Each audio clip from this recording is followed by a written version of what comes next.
أعوذ بالله من الشيطان الرجيم بسم الله الرحمن الرحيم ولله الأسماء الحسنى فادعوه بها وذروا الذين يلحدون في أسمائه سيجزون ما كانوا يعملون وممن خلقنا أمة يهدون بالحق وبه يعدلون۔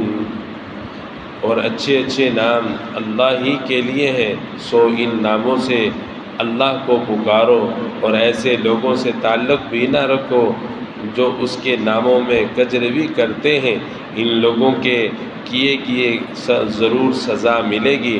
اور ہماری مخلوق جن و انس میں ایک جماعت ایسی بھی ہے جو حق یعنی اسلام کے موافق ہدایت کرتے ہیں اور اسی کے موافق انصاف بھی کرتے ہیں۔ سامعین کرام، اللہ سبحانہ و تعالیٰ کے فضل و کرم سے سورۃ الاعراف کی آیت نمبر 180 181 کی تلاوت ترجمہ آپ حضرات نے سماعت فرمایا۔ اللہ تبارک و تعالیٰ نے گزشتہ آیات مقدسہ میں زبردست اعضائے رئیسہ کا ذکر فرمایا اور ان میں انسان کا دل، آنکھیں، کان اہمیت کے حامل ہیں، اور اللہ نے خود ارشاد فرمایا دیکھو تو صحیح وَهُوَ الَّذِي أَنشَأَ لَكُمُ السَّمْعَ وَالْأَبْصَارَ وَالْأَفْئِدَةَ، میں اللہ تو وہ ہوں جس نے تمہارے دل، آنکھیں، کان میں اللہ نے بنائے ہیں۔ میرے علاوہ تمہارا الہ کون ہو سکتا ہے؟ میرے علاوہ تم کس کی معرفت حاصل کرتے ہو؟ تو اس کو ارشاد فرمایا آنکھیں دیکھیں کہ زبردست اللہ نے نعمت عطا فرمائی، ان سے اچھا دیکھے۔ کہا قرآن کریم اور احادیث رسول اللہ دیگر اچھی چیزیں اپنی آنکھوں سے دیکھے، اور جن چیزوں سے شریعت نے منع کر دیا ان سے رک جائے، تو فرمایا آنکھ کے ملنے والی نعمت کا شکر ادا کر دیا ہے، اگر نہیں تو ناشکری کر رہا ہے۔ تو فرمایا میں نے آنکھیں دی ہیں کہ تم ان سے اچھی چیزیں دیکھا کرو۔ رسول اللہ صلی اللہ علیہ وسلم نے ارشاد فرمایا اپنے حضرات صحابہ کرام سے کہ بد نظری سے بچیں کہ آنکھ کہیں پر نظر بد نہ پڑے، تو فرمایا اچھی چیزیں دیکھا کرو۔ ایک صحابی رسول راستہ سفر کر رہے، اچانک کسی پر نظر پڑی، گھر آئے اپنی آنکھ ایک ختم کر دی۔ کسی نے کہا جناب ایسا کیوں کیا؟ کہا جو آنکھ میرے رسول اللہ کے حکم کی خلاف ورزی کرے پھر اس کی سزا یہی ہے کہ اسے ختم کر دیا جائے۔ دوسرے صحابی رسول کہا کہ بالوں کو نبی علیہ السلام نے ارشاد فرمایا صحیح کاٹا کرو اور اسی طرح صحیح ان کی مانگ نکلنی چاہیے۔ کہا بال گنگریالے تھے، درمیان میں سے مانگ نہیں نکلتی تھی۔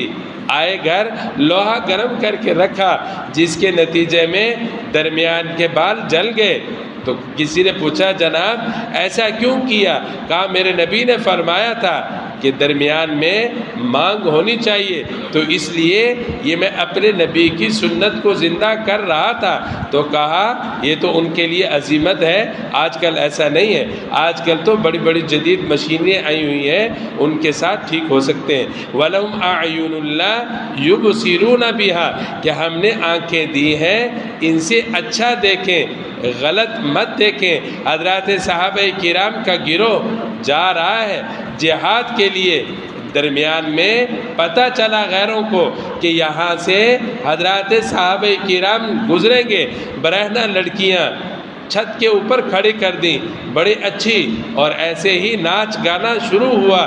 کسی صحابی نے دیکھنا تو کیا، ٹیڑھی آنکھ کر کے بھی نہ دیکھا، تو کہا دور چلے گئے، آواز لگائی ہم اتنے خوبصورت آواز میں گانا گا رہی ہیں، تمہاری کسی کی توجہ ہماری طرف کیوں نہیں ہوئی؟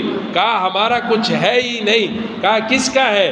کہا ہم تو سارا کچھ حضرت محمد صلی اللہ علیہ وسلم کے ہاتھوں بیچ چکے ہیں، جب اپنا ہے ہی نہیں تو پھر توجہ کہے گی۔ کہا کیا ملے گا؟ کہا مرنے کی دیر ہے، مقام رحمت بہشت اللہ عطا فرمائیں گے۔ کہا صحیح چلے، تو کہا اللہ تعالیٰ کا شکر ادا کرنا چاہیے، نہیں تو بڑی فکر کرنے کی بات ہے۔ یہی فرمایا میں نے دل دیا، میں نے آنکھیں دی، ان کا صحیح استعمال کرے۔ تیسرے نمبر پر فرمایا کان ہے، ان سے غلط نہ سنے، اچھا سنے۔ جب اچھا سنے گا تو صحیح، جب دماغ تک پہنچے گا دل و دماغ فیصلے بھی اچھے کریں گے۔ تین چیزیں ہیں، کہا تین چیزوں کا مواد دل میں پہنچتا ہے، پھر دل فیصلہ کرتا ہے۔ نمبر ایک زبان، آنکھ، کان۔ جو آدمی بولتا ہے اس کا اثر دل پر پڑتا ہے، بلکہ یوں کہیے کہ آدمی کا یہ سارا کا سارا نظام اکٹھے ہو کے چلتا ہے۔ دل ہے، زبان ہے، آنکھ ہے، کان ہے، دماغ، یہ سارا کچھ اکٹھے چل رہے ہوتے ہیں۔ اللہ کے حوالے کر دینا چاہیے۔ اللہ تعالیٰ ضرور غیبی طور پر ان حفاظت کے انتظام فرماتے ہیں۔ کہا کہ جو لوگ صحیح استعمال نہیں کرتے اولئک کالانعام بل ہم اضل کے ساتھ تشبیہ دی ہے، اس کی وجہ بتلائی۔ کہا یہ جانور جتنے بھی ہوتے ہیں اپنی خواہش کو مالک کی خواہش کے موافق بلکہ ماتحت رکھتے ہیں، لیکن انسان جو ہے یہ اپنی منشا اللہ کی منشا پر بھی غالب کر لیتا ہے کہ اللہ کی منشا کو چھوڑ دیا، اپنی جو دل میں خیال آئے اس کو پورا کر لیتا ہے۔ اس لیے فرمایا یہ جانور نہیں، جانوروں سے بھی بدتر ہے، یہ لوگ غافل ہیں۔ غفلت کے نتیجے میں ہی تو مادیت، حرص، یہ چیزیں بڑھتی چلی جاتی ہیں۔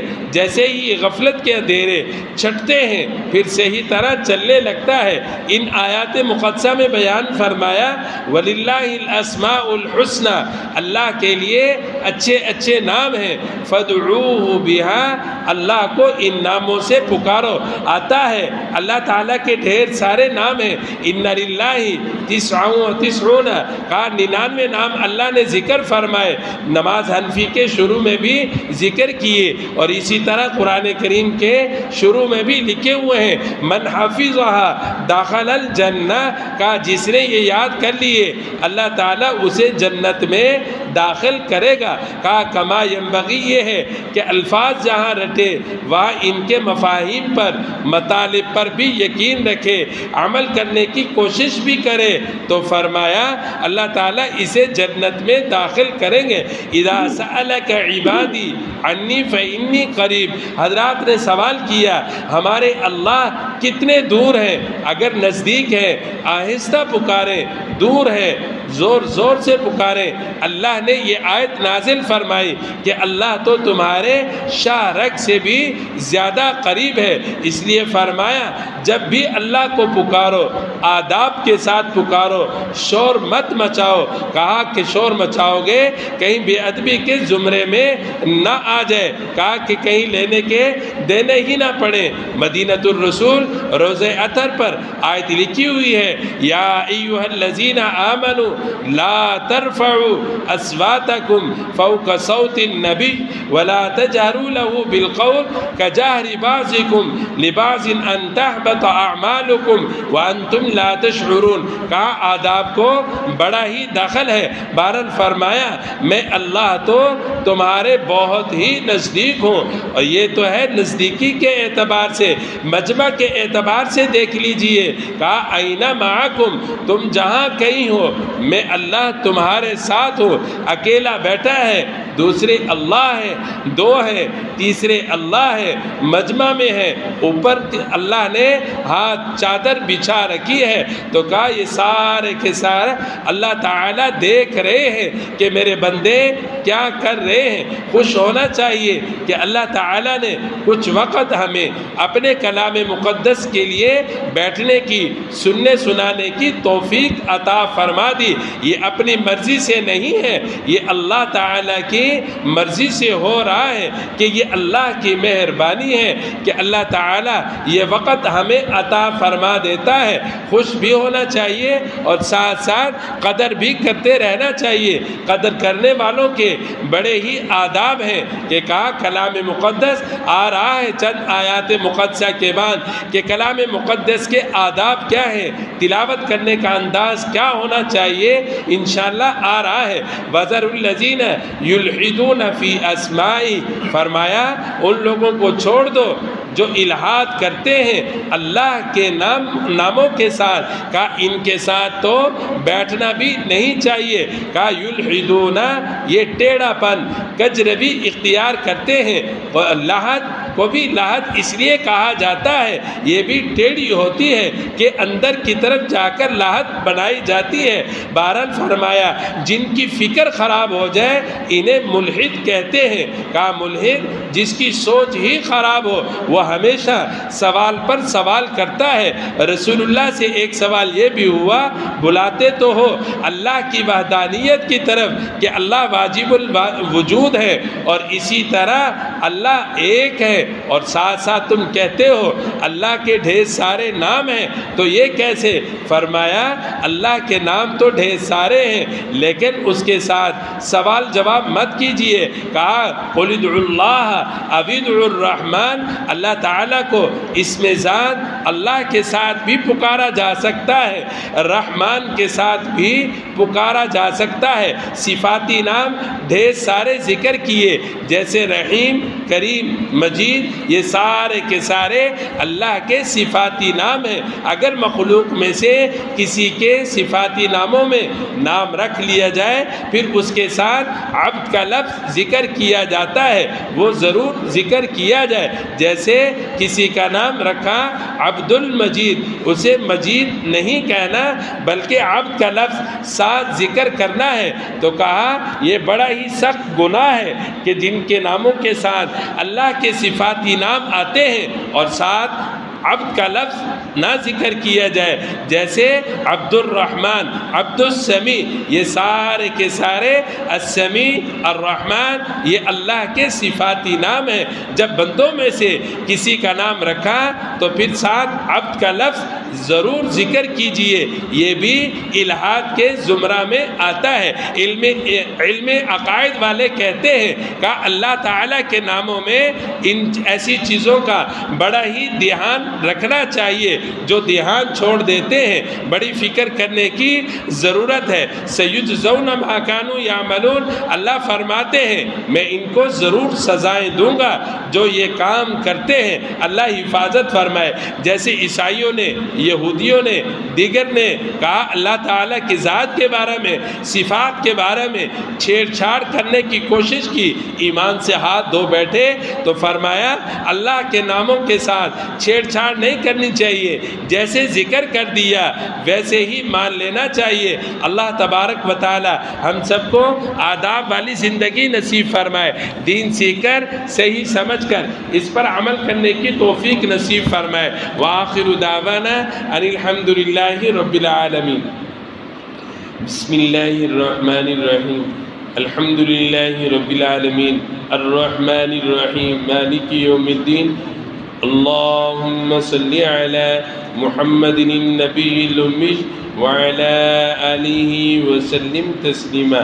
ربنا آتنا في الدنيا حسنة وفي الآخرة حسنة وقنا عذاب النار وقنا عذاب النار. رب اغفر وارحم وأنت خير الراحمين. رب اغفر وارحم وأنت خير الراحمين. رب اغفر وارحم وأنت خير الراحمين. صلى الله تعالى على خير خلقه محمد وعلى آله وأصحابه أجمعين برحمتك يا أرحم الراحمين.